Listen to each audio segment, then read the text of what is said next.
سورہ نبا. سورہ نبا کا تعارف. مقام نزول. سورہ نبا مکہ مکرمہ میں نازل ہوئی ہے. آیات، کلمات اور حروف کی تعداد. اس سورت میں 2 رکوع، 40 آیتیں، 173 کلمے اور 970 حروف ہیں. نبا نام رکھنے کی وجہ، عربی میں خبر کو نبا کہتے ہیں، اور اس سورت کی دوسری آیت میں یہ لفظ موجود ہے جس کی مناسبت سے اسے سورہ نبا کہتے ہیں. نیز اس سورت کو سورہ تساؤل اور سورہ عما یتساءلون بھی کہتے ہیں، اور یہ دونوں نام اس کی پہلی آیت سے ماخوذ ہیں. سورہ نبا کے مضامین. اس سورت کا مرکزی مضمون یہ ہے کہ اس میں مختلف دلائل سے مرنے کے بعد دوبارہ زندہ کیے جانے کو ثابت کیا گیا ہے. اس کے علاوہ اس سورت میں یہ مضامین بیان ہوئے ہیں. نمبر 1، اس سورت کی ابتدا میں قیامت کے بارے میں مشرکین کی باہمی گفتگو کے بارے میں بتایا گیا، اور قیامت قائم ہونے کی خبر دے کر اس کے واقع ہونے پر دلائل بیان کیے گئے. نمبر 2، اللہ تعالیٰ کی قدرت کے چند آثار بتا کر انسان کو اس کی موت کے بعد دوبارہ زندہ کیے جانے پر دلائل بیان کیے گئے. نمبر 3، دوبارہ زندہ کیے جانے اور مخلوق کے درمیان فیصلہ کیے جانے کا وقت بتایا گیا. نمبر 4، اس سورت کے آخر میں بتایا گیا کہ جہنم کافروں کے انتظار میں ہے، اور اس کے بعد کافروں کے عذاب کی مختلف اقسام اور نیک مسلمانوں کے ثواب کی مختلف انواع بیان کی گئیں. سورہ مرسلات کے ساتھ مناسبت. سورہ نبا کی اپنے سے ماقبل سورت مرسلات کے ساتھ ایک مناسبت یہ ہے کہ دونوں سورتوں میں مرنے کے بعد دوبارہ زندہ ہونے کو بیان کیا گیا اور اس چیز پر دلائل دیے گئے ہیں. دوسری مناسبت یہ ہے کہ دونوں سورتوں میں جنت اور جہنم کے اوصاف، نیک مسلمانوں کی نعمتوں اور کافروں کے عذاب، قیامت کی ہولناکیاں اور اس کی صفات بیان کی گئی ہیں. بسم اللہ الرحمن الرحیم. ترجمہ: اللہ کے نام سے شروع جو نہایت مہربان رحمت والا ہے. عم يتساءلون عن النبأ العظيم الذي هم فيه مختلفون. ترجمہ: لوگ آپس میں کس چیز کے بارے میں سوال کر رہے ہیں؟ بڑی خبر کے متعلق جس میں انہیں اختلاف ہے. عم يتساءلون.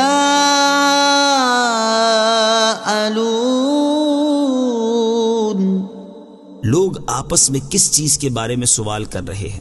تفسیر صراط الجنان میں ہے، یعنی وہ کیا عظیم الشان بات ہے جس میں کفار قریش ایک دوسرے سے پوچھ گچھ کر رہے ہیں. اس کا پس منظر یہ ہے کہ جب نبی کریم صلی اللہ تعالی علیہ وآلہ وسلم نے کفار مکہ کو توحید کی دعوت دی اور مرنے کے بعد زندہ کیے جانے کی خبر دی اور قرآن کریم کی تلاوت فرما کر انہیں سنایا، تو انہوں نے ایک دوسرے سے گفتگو کرنا شروع کر دی اور ایک دوسرے سے پوچھنے لگے کہ محمد صلی اللہ تعالی علیہ وآلہ وسلم کیسا دین لائے ہیں. ان کی اس باہمی گفتگو کو یہاں بیان کیا گیا ہے، اور یاد رہے کہ اس آیت میں حقیقتاً سوال نہیں کیا گیا، کیونکہ اللہ تعالیٰ پر کوئی چیز بھی پوشیدہ نہیں، بلکہ اس بات کے عظیم الشان ہونے کی وجہ سے اسے استفہام کے پیرائے میں بیان فرمایا گیا ہے. عن النبأ العظیم. بڑی خبر کے متعلق. تفسیر صراط الجنان میں ہے، اس آیت اور اس کے بعد والی آیت میں وہ بات بیان فرمائی جا رہی ہے جس کے بارے میں کفار ایک دوسرے سے گفتگو کر رہے تھے. چنانچہ ارشاد فرمایا کہ وہ اس بڑی خبر کے بارے میں گفتگو کر رہے ہیں جس میں انہیں اختلاف ہے. بعض مفسرین کے نزدیک بڑی خبر سے قرآن پاک مراد ہے، اور اس میں اختلاف سے مراد یہ ہے کہ کفار میں سے کوئی تو قرآن پاک کو جادو کہتا ہے، کوئی شعر کہتا ہے، کوئی کہانت اور کوئی اور کچھ کہتا ہے. بعض مفسرین کا قول یہ ہے کہ بڑی خبر سے تاجدار رسالت صلی اللہ تعالی علیہ وآلہ وسلم کی نبوت اور آپ کا دین مراد ہے، اور اس میں اختلاف سے مراد یہ ہے کہ کفار میں سے کوئی سرکار دو عالم صلی اللہ تعالی علیہ وآلہ وسلم کو جادوگر کہتا ہے، کوئی شاعر اور کوئی کاہن کہتا ہے. اور بعض مفسرین یہ کہتے ہیں کہ بڑی خبر سے مرنے کے بعد زندہ کیے جانے کا مسئلہ مراد ہے، اور اس میں اختلاف سے مراد یہ ہے کہ بعض کافر تو اس کا قطعی طور پر انکار کرتے ہیں اور بعض کافر اس کے بارے میں شک میں ہیں. کلا سیعلمون ثم کلا سیعلمون. ترجمہ: خبردار وہ جلد جان جائیں گے، پھر خبردار وہ جلد جان جائیں گے. کلا سیعلمون. خبردار وہ جلد جان جائیں گے. تفسیر صراط الجنان میں ہے، اس آیت اور اس کے بعد والی آیت میں ارشاد فرمایا کہ کفار جیسی باتیں کر رہے ہیں در حقیقت ویسا ہے نہیں، اور جب قیامت کے دن اصل حقیقت کھل کر سامنے آ جائے گی تو اس وقت یہ اپنے انکار کا انجام جان جائیں گے۔ یہ پھر خبردار ہو جائیں کہ اس وقت وہ اپنے انکار کا انجام جان جائیں گے۔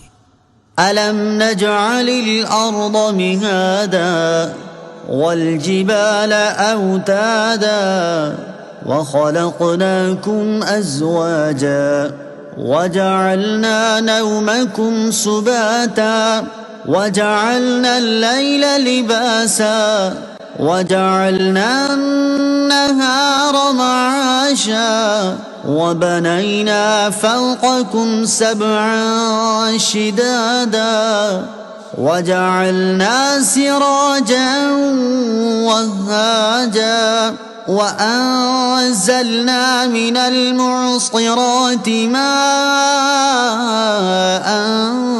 ثَجَّاجًا لِنُخْرِجَ بِهِ حَبًّا وَنَبَاتًا وَجَنَّاتٍ أَلْفَافًا۔ ترجمہ: کیا ہم نے زمین کو بچھونا نہ بنایا اور پہاڑوں کو میخیں، اور ہم نے تمہیں جوڑے بنایا اور تمہاری نیند کو آرام کا ذریعہ بنایا، اور رات کو ڈھانپ دینے والی بنایا، اور دن کو روزگار کمانے کا وقت بنایا، اور تمہارے اوپر 7 مضبوط آسمان بنائے، اور ان میں ایک نہایت چمکتا چراغ یعنی سورج بنایا، اور پھر بدلیوں سے زوردار پانی اتارا تاکہ اس کے ذریعے اناج اور سبزہ نکالیں اور گھنے باغات۔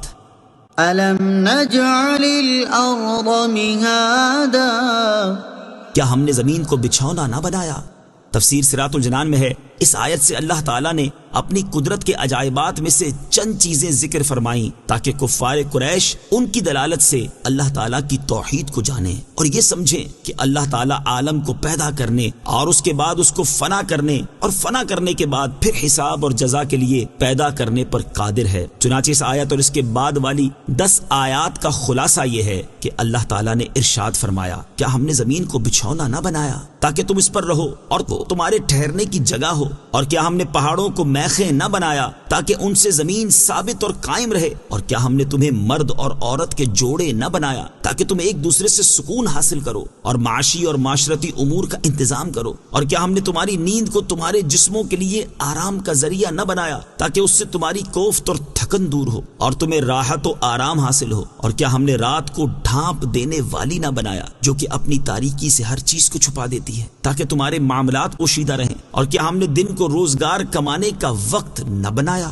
تاکہ تم اس میں اللہ تعالیٰ کا فضل اور اپنی روزی تلاش کرو، اور کیا ہم نے تمہارے اوپر ایسے 7 مضبوط آسمان نہ بنائے جن پر زمانہ گزرنے کا اثر نہیں ہوتا اور پرانا پن اور بوسیدگی ان تک راہ نہیں پاتی، اور کیا ہم نے ان آسمانوں میں ایک نہایت چمکتا چراغ سورج نہ بنایا جس میں روشنی بھی ہے اور گرمی بھی، اور کیا ہم نے بدلیوں سے زوردار پانی نہ اتارا تاکہ اس کے ذریعے زمین سے انسانوں کے کھانے کے لیے اناج، جانوروں کے کھانے کے لیے سبزہ اور گھنے باغات نکالے۔ تو غور کرو کہ جس نے اتنی چیزیں پیدا کر دی وہ انسان کو مرنے کے بعد دوبارہ زندہ کر دے تو اس میں تعجب کی کیا بات ہے؟ نیز ان چیزوں کو پیدا کرنا حکیم یعنی حکمت والے کا فعل ہے، اور حکمت والے کا فعل ہرگز عبث اور بیکار نہیں ہوتا، اور مرنے کے بعد اٹھنے اور سزا و جزا کے انکار کرنے سے لازم آتا ہے کہ انکار کرنے والے کے نزدیک تمام افعال بیکار ہوں، حالانکہ یہ باطل ہے، اور جب بیکار ہونا باطل ہے تو مرنے کے بعد زندہ کیے جانے اور اعمال کی جزا ملنے کا انکار کرنا بھی باطل ہے۔ اس مضبوط دلیل سے ثابت ہو گیا کہ مرنے کے بعد اٹھنا ہے، اعمال کا حساب ہونا ہے اور ان کی جزا ضرور ملنی ہے، اور اس میں کوئی شک ہرگز نہیں۔ إن يوم الفصل كان ميقاتا يوم ينفخ في الصور فتأتون أفواجا۔ ترجمہ: بے شک فیصلے کا دن ایک مقرر کیا ہوا وقت ہے جس دن سور میں پھونک ماری جائے گی تو تم فوج در فوج چلے آؤ گے۔ إن يوم الفصل كان ميقاتا، بے شک فیصلے کا دن ایک مقرر کیا ہوا وقت ہے۔ تفسیر صراط الجنان میں ہے، یعنی بے شک وہ دن جس میں اللہ تعالیٰ مخلوق کا فیصلہ فرمائے گا وہ اس کے علم میں ثواب اور عذاب کے لیے ایک مقرر کیا ہوا وقت ہے۔ يوم ينفخ في الصور جس دن سور میں پھونک ماری جائے گی۔ تفسیر صراط الجنان میں ہے، ارشاد فرمایا کہ فیصلے کا دن وہ ہوگا جس دن سور میں دوسری بار پھونک ماری جائے گی تو تم اپنی قبروں سے حساب کے لیے حساب کی جگہ کی طرف فوج در فوج چلے آؤ گے۔ اس حالت کو بیان کرتے ہوئے ایک اور مقام پر ارشاد فرمایا وَنُفِخَ فِي الصُّورِ فَإِذَا هُم مِّنَ الْأَجْدَاثِ إِلَىٰ رَبِّهِمْ يَنسِلُونَ۔ ترجمہ، اور سور میں پھونک ماری جائے گی تو اسی وقت وہ قبروں سے اپنے رب کی طرف دوڑتے چلے جائیں گے۔ اور ارشاد فرمایا وَنُفِخَ فِي الصُّورِ فَجَمَعْنَاهُمْ جَمْعًا۔ ترجمہ، اور سور میں پھونک ماری جائے گی تو ہم سب کو جمع کر لائیں گے۔ وَفُتِحَتِ السَّمَاءُ فَكَانَتْ أَبْوَابًا وَسُيِّرَتِ الْجِبَالُ فَكَانَتْ سَرَابًا۔ ترجمہ، اور آسمان کھول دیا جائے گا تو دروازے بن جائے گا، اور پہاڑ چلائے جائیں گے تو وہ ایسے ہو جائیں گے جیسے باریک چمکتی ہوئی ریت جو دور سے پانی کا دھوکہ دیتی ہے۔ وَفُتِحَتِ السَّمَاءُ،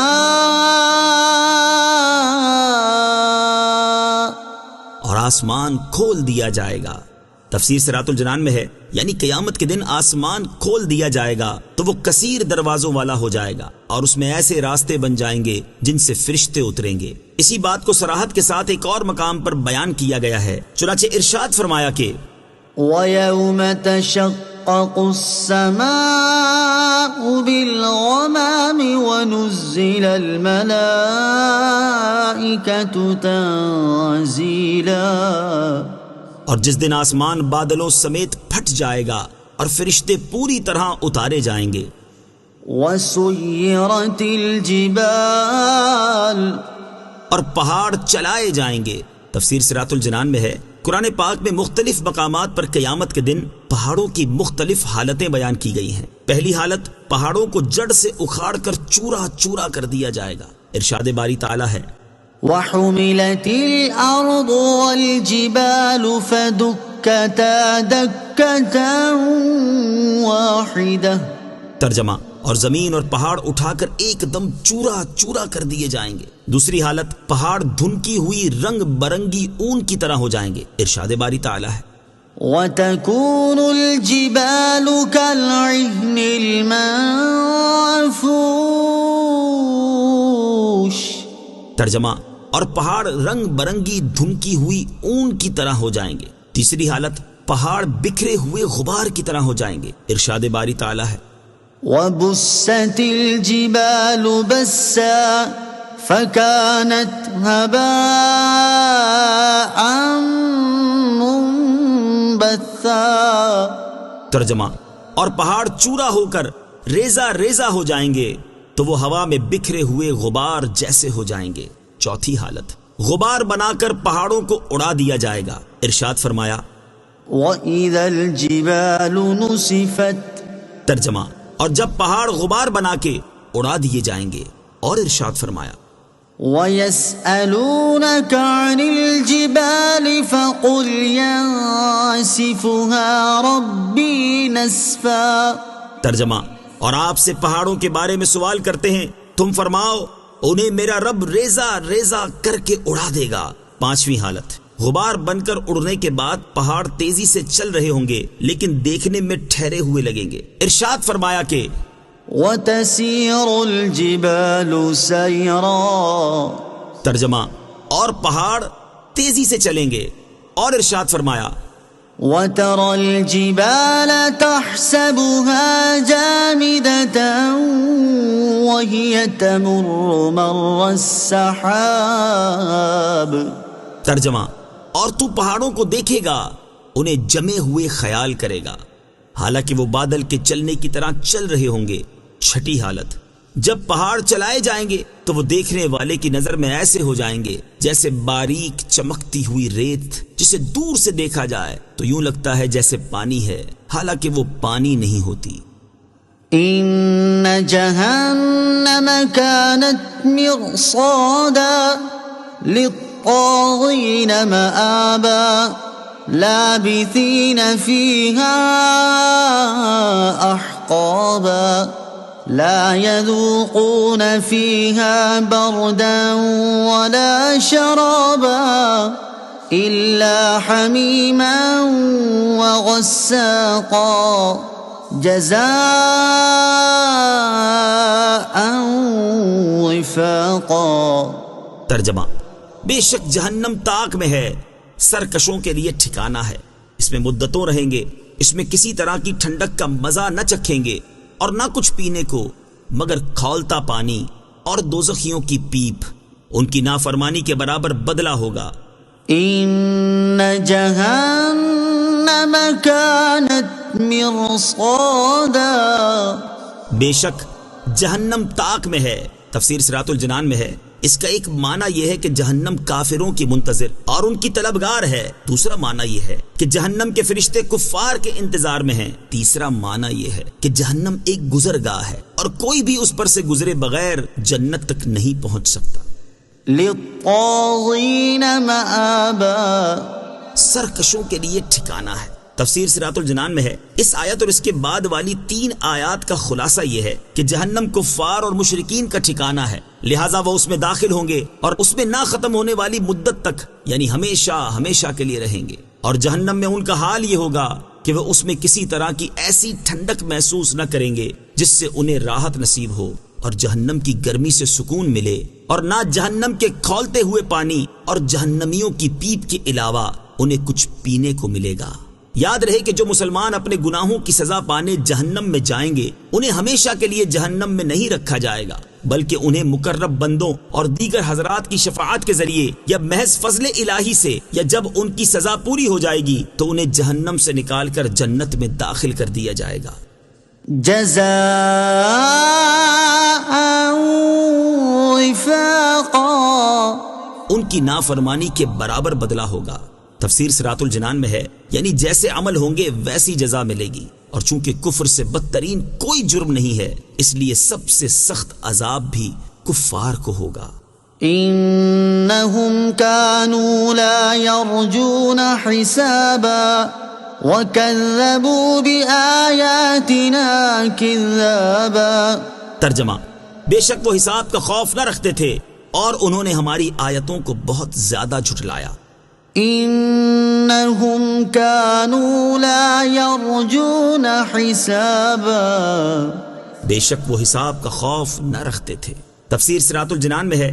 اس آیت اور اس کے بعد والی آیت کا خلاصہ یہ ہے کہ کفار اس سزا کے مستحق اس وجہ سے ہوئے ہیں کہ وہ آخرت میں اپنے اعمال کا حساب ہونے کا خوف نہ رکھتے تھے، کیونکہ وہ مرنے کے بعد اٹھنے کا انکار کرتے تھے، اور انہوں نے ہماری وحدانیت اور ہمارے انبیاء کرام علیہ الصلوۃ والسلام کی صداقت کے دلائل پر مشتمل آیتوں کو بہت زیادہ جھٹلایا تھا۔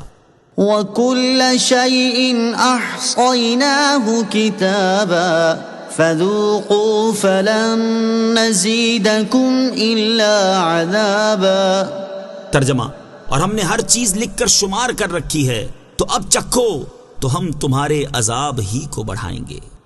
وَكُلَّ شَيْءٍ أَحْصَيْنَاهُ كِتَابًا، اور ہم نے ہر چیز لکھ کر شمار کر رکھی ہے، تفسیر صراط الجنان میں ہے۔ اس آیت اور اس کے بعد والی آیت کا خلاصہ یہ ہے کہ ہم نے لوح محفوظ میں ہر چیز لکھ کر شمار کر رکھی ہے، اور کافروں کے تمام نیک اور برے اعمال ہمارے علم میں ہیں، ہم انہیں ان کے اعمال کے مطابق جزا دیں گے، اور آخرت میں جب کفار کو عذاب دیا جائے گا تو اس وقت ان سے کہا جائے گا کہ اب اپنی سزا کے طور پر جہنم کا عذاب چکھو، اور ہم تمہارے عذاب پر عذاب ہی کو بڑھائیں گے۔